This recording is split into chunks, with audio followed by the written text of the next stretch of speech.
Hey there, Bill Stainton here with Turning Creativity into Money. How are you doing? You look good.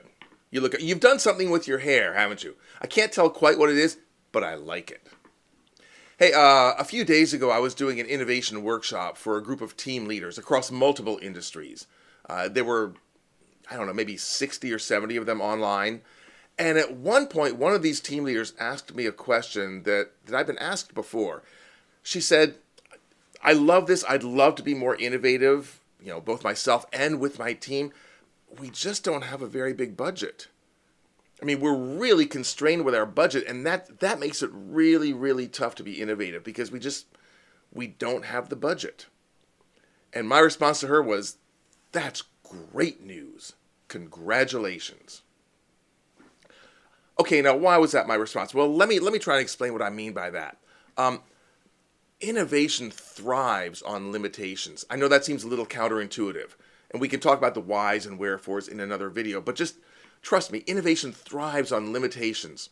In fact, if you and your team have a situation and you want to apply some innovation to it, maybe it's a problem, maybe it's a challenge, maybe it's an opportunity, but you feel like, ooh, this could use some innovation. Let's say there's a problem and you need to be innovative. So that's your situation. If you want to kill the innovative spirit really quickly, here's what you do with that situation.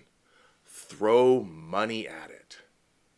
It's one of the worst things you can do for innovation because innovation loves to have these constraints, these limitations. It's true. Innovation really loves that. And innovative people love that because they like the challenge. That's one thing innovators really like. They like trying to solve the puzzle. So you give them a puzzle to try and solve, and having all the money in the world is not a puzzle that needs to be solved.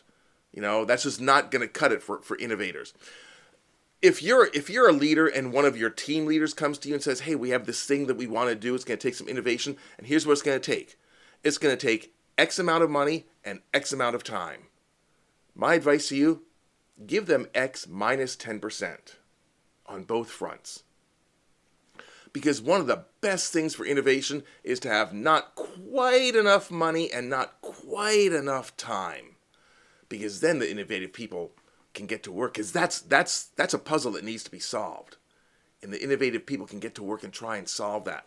So it's really a mindset shift. If you think, well, we can't be innovative because we don't have enough budget, that's a mindset. The budget you have is the budget you have. And the situation needs to be resolved through innovation, a problem, a challenge, an opportunity. It needs to be resolved.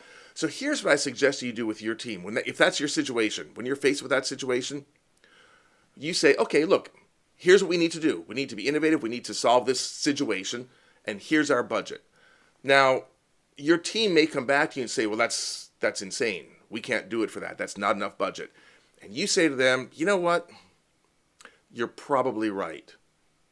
That is unreasonable. It's unrealistic. It might even be impossible. But if we could do it for this, how would we do it? If we could do it for this, how could we do it? If you've got an innovative team, if you've cultivated that innovative team, and we can talk more about how to do that, but if you've cultivated that innovative team, that's like catnip to them. If we could do it, how would we do it? You might even say something like, yeah, you're right. That's not enough budget. That's unreasonable. But given that we are smart, talented, and innovative, if we could do it for that, how would we do it? And then let them go to work and you go to work with them. Because that's a great puzzle that innovative people can sink their teeth into. And do you see the mindset shift now? All of a sudden now they're not bemoaning the budget. Oh, sure, some of that will still, there'll be remnants of that. But now they've got a puzzle to solve. Now they've got a problem to figure out. And innovative people thrive on that. That's why I said innovation thrives on limitations. Because the limitation creates a puzzle. It's like if you go into one of those mystery rooms or whatever it is, escape rooms, and you don't have quite all the information you need. That's what makes it intriguing. If you went into one of those escape rooms and here were the instructions, well, the key is over here, and then you turn it like this, and then here's the combination. Where's the fun in that? The fun is in trying to figure out the figure out the challenge, figure out the puzzle. That's what innovative people thrive on. And having slightly less budget than you need and slightly less time than you need, that's part of the puzzle. So adapt that mindset. Yeah, you're probably right. It's not enough budget. But if we could do it for that, how would we do it? You'll be amazed at what comes out of that question and what comes out of those conversations. I'm Bill Stainton. I'll be here next time with more ideas of how you can turn creativity into money.